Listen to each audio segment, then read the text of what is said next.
Okay, the first step is to set your first anchor.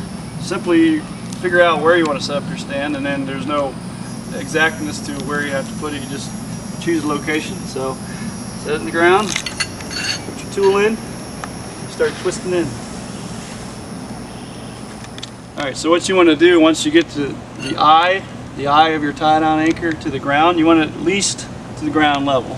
What I like to do is take the tool like this, twist it in, just to make sure it's good and buried in there. You should have some good resistance. And then another thing you can do is just kind of pull on it, make sure it's set in the ground well. Okay, step 2 is to set up one of the stands and the anchor you just put in. What you do is you kind of spread these side poles out about a foot apart.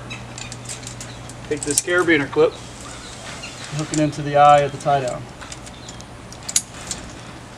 You just kind of want to pull it forward, grab the shackle, make sure it's a nice pyramid type structure, and that's your first stand setup. So hook the hammock to the carabiner clip to the shackle of the fixed stand, the other end of the hammock to the shackle of this loose stand.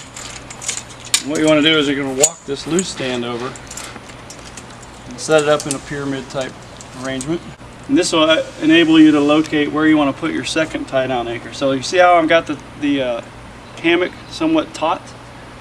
You want it taut like that, and you hold your carabiner clip down to the ground, and that locates approximately where you want to put your second anchor. Once you know that, you can set your second anchor. Just lay this piece down gently. Okay, so I got my second anchor set in.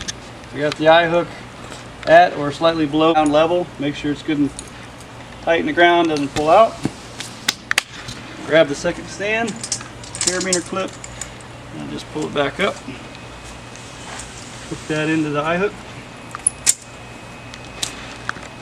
Kind of give it a little look over again, make sure we got a nice little pyramid set up there, and it lines up with the hammock back and forth. So you'll notice when you're getting ready to first sit in it, the hammock again is kind of taut. Anybody that knows hammocks would look at that and say, well gee, that's awful tight, you want it kind of loose. Don't worry about it. These poles, once you first sit in it, will start to settle on the ground and it'll get a nice sag to it. So that's it. Just kind of spread it out, sit in, see how the poles kind of settle in, and just lean back.